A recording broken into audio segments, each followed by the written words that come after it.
దీపం ఆరిపేసావు నేను పెడితే. ఈరోజు అందుకే ఆలోచించాను, 3 సిలిండర్లు ఉచితంగా గ్యాస్ సిలిండర్లు ఇచ్చి మా ఆడబిడ్డలు ఆదుకుంటా. 4 ఎర్ర బస్సుల్లో ఉచిత ప్రయాణ సౌకర్యం ఏర్పాటు చేస్తా. ఈ 4 మా ఆడబిడ్డలకు వరంగా ఇస్తున్నా. ఆర్టీసీ బస్సుల్లో ఎక్కండి, చంద్రన్నే డ్రైవర్, మిమ్మల్ని ఎక్కడికి కావాలంటే అక్కడ తీసుకెళ్తా. మిమ్మల్ని వదిలిపెట్టి మళ్ళా సురక్షితంగా మీ ఇంటికి చేర్చే బాధ్యత ఈ చంద్రన్నదని చెప్పి మా ఆడబిడ్డలకు హామీ ఇస్తున్నా. ఇంకో పక్క అన్నదాత, రైతే రాజు కావాలి చేస్తా. అదే సమయంలో 20,000 రూపాయలు ప్రతి ఒక్క రైతుకి ఇస్తా. ఇంతేకాదు బిందు సేద్యానికి 90% సబ్సిడీ ఇస్తా. రైతు బాగుపడే వరకు మీరు పండించే పంటలు విదేశాలకు ఎగుమతి చేసే విధంగా కార్యాచరణ తయారు చేస్తా. కోల్డ్ స్టోరేజెస్ పెడతా, సబ్సిడీలు ఇస్తా, మిమ్మల్ని పైకి తీసుకొస్తా. యువత తమ్ముళ్ళలో మీకు ఒకటి, మీరే చెప్పారు జాబ్ రావాలంటే, గంజాయి తాగాలంటే జగన్ రావాలి. మీ జీవితాలు బాగుపడాలంటే అందుకే కోరుతున్నా, 20 లక్షల ఉద్యోగాలు 5 సంవత్సరాల్లో మీకు ఇచ్చే బాధ్యత నాది. సంవత్సరానికి 4 లక్షలు ఇస్తా. 5 సంవత్సరాల్లో 20 లక్షలు వస్తాయి. అదే సమయంలో హామీ ఇస్తున్నా, మెగా డిఎస్సి పెడతా. తమ్ముళ్ళు, చరిత్రలో కొన్ని మిగిలిపోతాయి, బ్లాక్ మార్గా ఉండిపోతాయి. నేను ముఖ్యమంత్రిగా ఉంటే 8 సార్లు డిఎస్సి పెట్టా. ఎన్టీ రామారావు గారు ముఖ్యమంత్రిగా ఉంటే 3 సార్లు పెట్టాడు. 2 అకౌంట్ 11. జగన్మోహన్ రెడ్డి 5 ఏళ్లు ముఖ్యమంత్రిగా ఉన్నావు కదా, ఒక్క డిఎస్సి పెట్టావా? గుండు 0. ఒకరికి ఉద్యోగం ఇచ్చావా? నువ్వు మాట్లాడతావా నన్ను గురించి? మా తమ్ముడు అన్నా క్యాంటీన్ రద్దు చేసి నేను పేదవాడు అంటాడు ఈ జగన్మోహన్ రెడ్డి.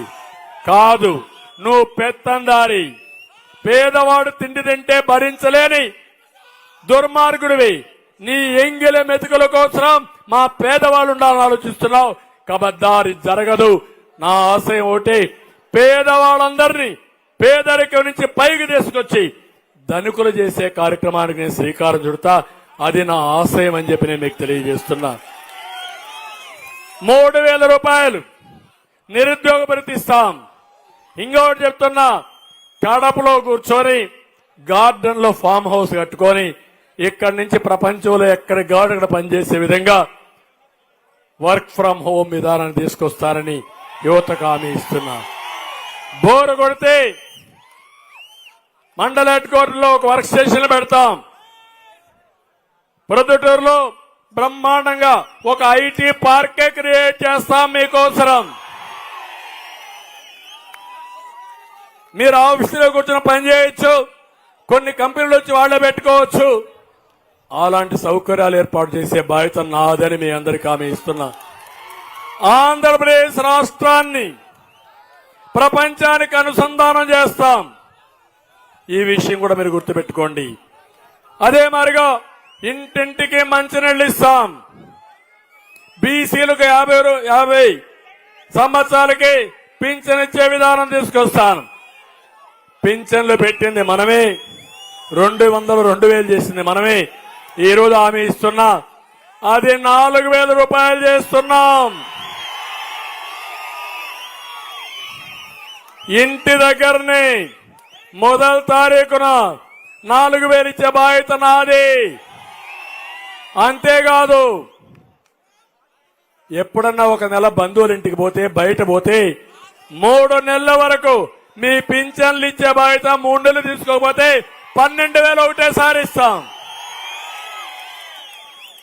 ఇంకో పక్క ఇలాంటి పనులు చేసి ముందుకు పోయినప్పుడు ఇక్కడ మైనారిటీ సోదరులు కూడా ఒకటే చెప్తున్నాం, ఎవ్వరు కూడా అతను చెప్పే మాటలు నమ్మద్దండి.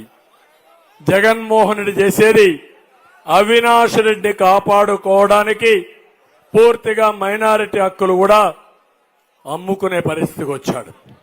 నేను అడుగుతున్న 5 సంవత్సరాలు ముస్లింలకు వచ్చిన ఏ బిల్లు అయినా అతను అపోజ్ చేశాడా? ఇప్పుడు మాట్లాడుతున్నాడు. కనీసం ఒక మాటన చెప్పగలిగాడా?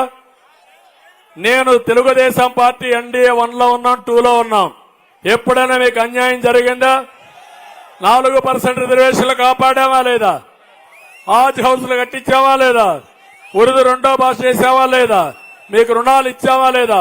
విదేశ విద్య పెట్టానా లేదా? రంజాన్ తోఫా ఇచ్చానా లేదా? ఇచ్చాడా? ఇప్పుడు మౌజములకి ఇమాములకి నేను ఆందోళన ఇస్తే 6 నెలల నుంచి మీకు వస్తా ఉందా? విదేశ విద్య వస్తా ఉందా? ఆడపిల్లలకు పెళ్లికి డబ్బులు ఇస్తే ఇస్తున్నాడా? కానీ మిమ్మల్ని చంపుతున్నాడు.